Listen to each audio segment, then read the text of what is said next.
State championships, excellence, dedication, hard work, toughness. Those are the words that really come to mind when I think Mount Carmel football. Faith, family, and excellence. Socioeconomic status, creed, color, culture, religion, it's all accepted here. And I think we just have a shared mindset here of, being the best. Our whole philosophy revolved around be the best person you can be first, be the best student you can be second, be the best athlete you can be third. I think that the young men here, they not only just want to be accepted, but they want to be a part of this tradition. So these young men, not only on the football field, but in the classroom as well, they want to be as successful as the men before them. Our goal is to have them reach the same common goal, which is teamwork, hard work, and a state championship. Mount Carmel Caravan cap a 14-0 season with the 14th football championship in school history. Back to back for the Mount Carmel Caravan. Championship number 15, tied for the most in Illinois high school football history.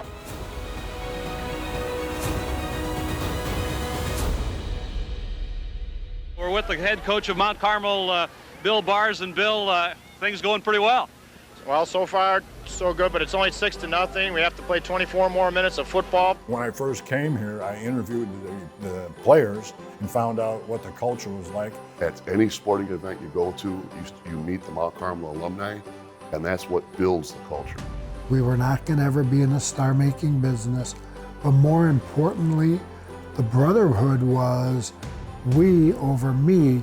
It's not just one person standing on top of a big mountain. Everybody's arm in arm, shoulder to shoulder, trying to bring people up. And we have the saying at Mount Carmel, you come to Mount Carmel as a boy, if you care to work and struggle at it, you'll leave as a man.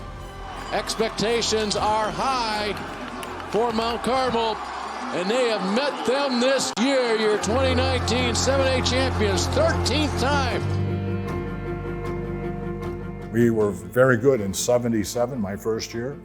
We were 6-3, losing 3 games by 1 point. And the freshmen were undefeated that year, and those were the people who were seniors in 1980 and won the first state championship. They give to Carter. Dances his way, touchdown. Oh, he's a piece of work. They were saying it was a miracle on 64th Street that we won. The players and the coaches, we didn't look at it that way. We thought from that first day of football in August, we're going to win a state championship. 2-1, he's out of bounds, but it's all over. The caravan of Mount Carmel, you see the storm across the field as Mount Carmel is the Class 5A state champions in the state of Illinois. 15-10, the final score. 1987, we lost in the semifinal to East St. Louis, down in East St. Louis. And then in 88, when those kids came back, they hit the weight room with a vengeance. In the summer in August, in the summer in July, the mini camps, that all the sweat, all the hard work, all the long days, all the cramps, bruises, bumps, broken fingers, or what have you, you are at this point.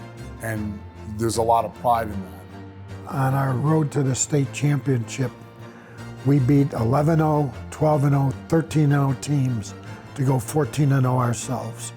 But the thrill of that was we got to play East St. Louis again in the state championship. And at that time, they and Joliet Catholic were really the dominant programs in the state of Illinois. They've done it. Mount Carmel, the state champions.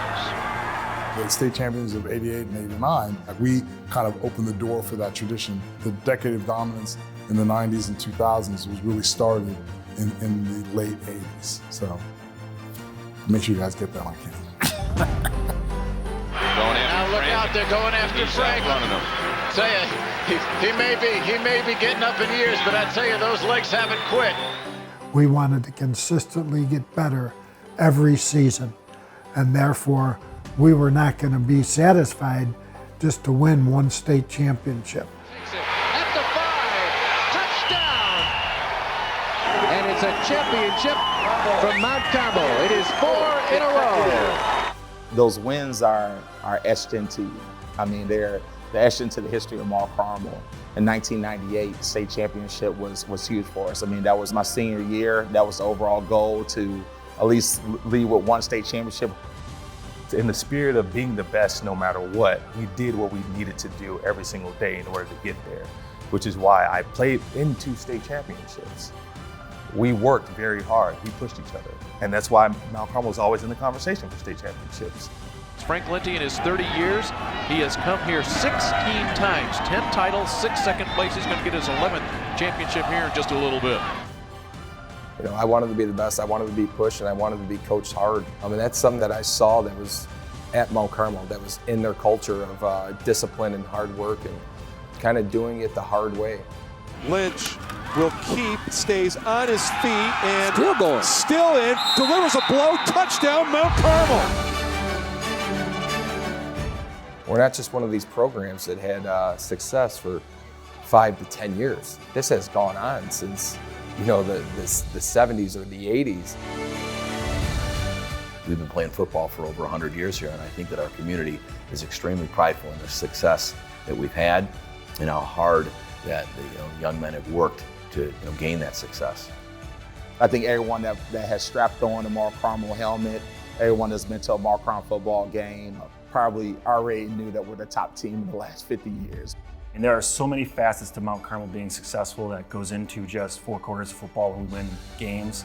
I think it speaks hopefully to a lot of people that are behind the scenes, right? The parents especially. Well, for me, you know, it was an honor that parents trusted us with their sons. To see where I am now, it just puts a lot of things in perspective for me. I love my life now. I love the person that I am now. And Mount Carmel helped that. If you look at the overall picture in the next 50 years, you know, can we win another 15 state championship? That's kind of overwhelming to look that far. It's day by day, it's bringing in the right coaches, the right mentors. And it's not about getting the best kids. You know, we don't want the best kids. We want the right kids for the program.